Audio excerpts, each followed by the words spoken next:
Bonjour, ici Michel pour Ciné Techno, et aujourd'hui je vous parle de la troisième saison de la série Gotham de Bruno Heller, sortie en Blu-ray et copie numérique le 29 août 2017, et mettant en vedette Ben McKenzie, Donald Logg, Robin Lord Taylor, Corey Michael Smith, David Mazouz et Sean Pertwee.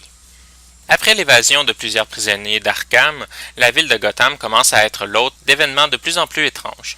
En plus du double de Bruce Wayne que l'on voit à la fin de la saison 2, des personnages au pouvoir étrange et de vieux ennemis referont surface, alors que Penguin et M. Nigma vont continuer leur étrange relation, amenant Edward à son ascension. Alors que la première saison de Gotham jouait beaucoup sur le principe que j'ai appelé prequel porn, la troisième saison commence à trouver un peu plus ses assises. Même si, encore une fois, on s'éparpille un peu, mais cette fois-ci de manière différente. Comme si on était pris avec tous les personnages que l'on avait créés dans les saisons précédentes et que l'on ne savait pas trop quoi faire de ceux que l'on aurait voulu laisser de côté. Trop de personnages, pas assez de couverture en profondeur. Cependant, même si je n'irai pas jusqu'à dire que la première saison était mauvaise, on voit une belle amélioration dans le traitement de l'univers de Gotham. On laisse un peu de côté Bruce et on se concentre un peu plus sur le Pingouin Enigma et on leur donne une histoire intéressante avec un bon développement.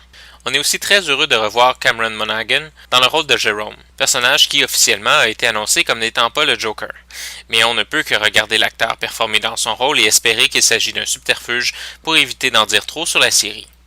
Dans sa première apparition, Jerome faisait déjà un excellent Joker potentiel. Dans la saison 3, on le voit descendre dans une démence qui, aussi chaotique qu'elle peut être pour le personnage, est parfaitement maîtrisée par l'acteur. Malheureusement, alors qu'on applaudit l'idée derrière l'effet visuel, un maquillage bancal qui fonctionne parfaitement dans toutes les scènes est plus ou moins crédible dans une scène de combat qui tombe dans l'invraisemblable. Ça ne reste qu'un détail que l'on peut très bien pardonner à la série. Petite note pour ceux qui s'insurgent que Gotham n'arrivera pas à s'intégrer dans l'univers de DC, Marvel se crée un univers. DC n'est pas obligé de le suivre en créant lui aussi un monde uni et cohérent, pour ne pas dire linéaire. Il faut prendre Gotham comme une bulle et les autres itérations de super-héros de la même manière, sauf s'ils l'indiquent autrement. Et c'est tout. La série est présentée en format d'image 1.78 en anglais DTS HD Master Audio 5.1 avec les sous-titres en anglais, français et espagnol. Dans les suppléments, on retrouve un documentaire sur The Court of Owls, sur les nouveaux vilains de Gotham, sur les débuts de Ben McKenzie en réalisation, le panel du Comic-Con 2016 et des scènes retirées. En conclusion, je dirais que la saison 3 de Gotham est une belle amélioration sur les autres. On se retrouve peut-être avec trop de personnages parce qu'on a voulu trop en montrer au début, mais on rend tout de même la grande majorité des personnages intéressants et on en développe quelques-uns avec beaucoup de talent. La réattribution du rôle de Ivy est peut-être un peu douteuse pour ses motivations, mais le tout est bien intégré et crédible dans l'histoire.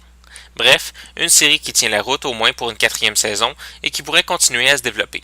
C'était Michel, je vous remercie et bon visionnement.